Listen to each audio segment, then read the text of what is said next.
চলিছে কলিয়াপানী বিধানসভা অধিকাৰ নিৰ্মাণ কৰা কলিয়াপানী বিধানসভা অধিকাৰ নিৰ্মাণ কৰা আমাৰ দাবী ন্যায্য দাবী আমাৰ দাবী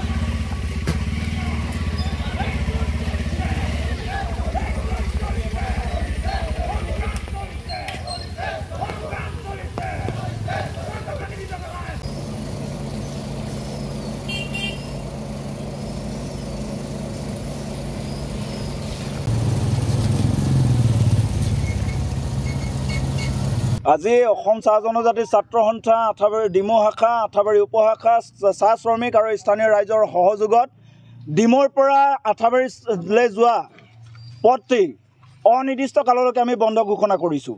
ইতিমধ্যে 2019 চনৰ পৰাই অইল ইণ্ডিয়া লিমিটেড যেতিয়ালৈকে আঠাবাৰী চাহ বাগিচাত আহিলে তেতিয়াৰে পৰা আমি দাবী জনাই আহিছোঁ যে গধুৰ যান বাহনৰ ফলত পথসমূহ বিধ্বস্ত হ'ব ধৰিছে আৰু পথসমূহ বিধ্বস্ত হ'ব। 19 চনৰ পৰা আমি দাবী দাবা কৰি অহাৰ পিছতো অইল ইণ্ডিয়া লিমিটেডৰ লগত বহুবাৰ আমি আলোচনা বিলোচনা বহাৰ পিছতো অইল ইণ্ডিয়া কৰ্তৃপক্ষই গাৰ আন মন্তব্যৰে তেওঁলোকে গড় কাপ্তানি বিভাগক এটা ফাণ্ড এৰি দিছোঁ বুলি নিৰ্মাণৰ বাবে ফাণ্ড এৰি দিছোঁ বুলি আমাক জনায়। গড় কাপ্তানি বিভাগৰ জিলা প্ৰশাসনক আমি জনোৱাৰ পিছতো আজি 2024 চন সোমাইছে। 24 চনতো কিন্তু এই বিধ্বস্ত পথটো নিৰ্মাণ কৰাৰ ক্ষেত্ৰত কোনোৱে দায়িত্ব লোৱা নাই। আটাইতকৈ দুৰ্ভাগ্যজনক। আমি অসম চাহ জনজাতি ছাত্ৰ সন্থাই আজি পথ অৱৰোধৰ জৰিয়তে আমি জিলা প্ৰশাসন স্থানীয় প্ৰশাসন গড় কাপ্তানি বিভাগ আৰু অইল ইণ্ডিয়া বিষয়ববীয়াক আমাৰ ইয়াত হস্তক্ষেপ হোৱাটো বিচাৰিছোঁ। অন্যথা আমি যেতিয়ালৈকে তেওঁলোক নাহে তেতিয়ালৈকে আমি এইদৰে পথ অৱৰোধ কৰিয়ে থাকিম। অন্যথা আমি অসম চাহ জনজাতি ছাত্ৰ সন্থাই ইয়াৰ জৰিয়তে আমি দাবী উত্থাপন কৰিব বিচাৰিছোঁ যে এই পথটি সম্পূৰ্ণ এটা ঠেক পথ।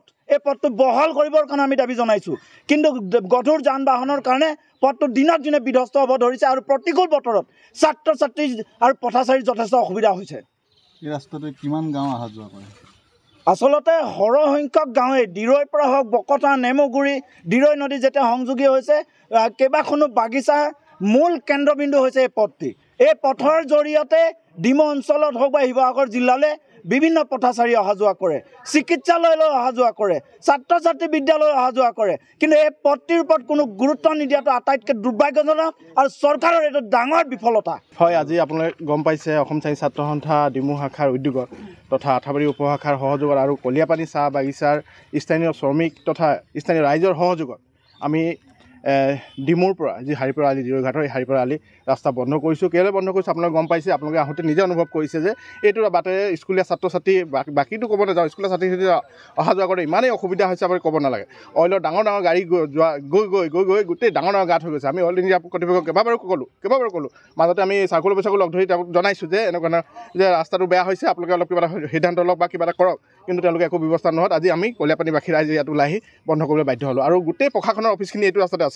আপোনালোকে জানে ডিমৌ থানা আছে, চাৰ্কুল অফিচ আছে, ইয়াতে ডিমৌ SCB আছে বা শিক্ষা বিষয়া কাৰ্যালয় এইটো ৰাস্তাতে আছে, কিন্তু এই ৰাস্তাটো ইমানেই বেয়া আপোনালোকে নিজে চাওকচোন। আৰু বাৰম্বাৰ কোৱা স্বত্তেও কিন্তু ৰাস্তাটো ঠিক কৰাৰ কাৰণে তেওঁলোকে ব্যৱস্থা নোলোৱাত আমি অসম চাহ ছাত্ৰ সন্থাই উদ্যোগ লৈছে আৰু স্থানীয় ৰাইজে সহযোগ কৰিছে আৰু আমি এইটো ৰাস্তা পথ বন্ধ কৰিছোঁ। যেতিয়ালৈকে তেওঁলোকে এটা কথা স্পষ্ট নকৰে কেতিয়ালৈকে ৰাস্তাটো ঠিক কৰি দিব তেতিয়ালৈকে কিন্তু আমি পথ বন্ধ উঠাই নলওঁ।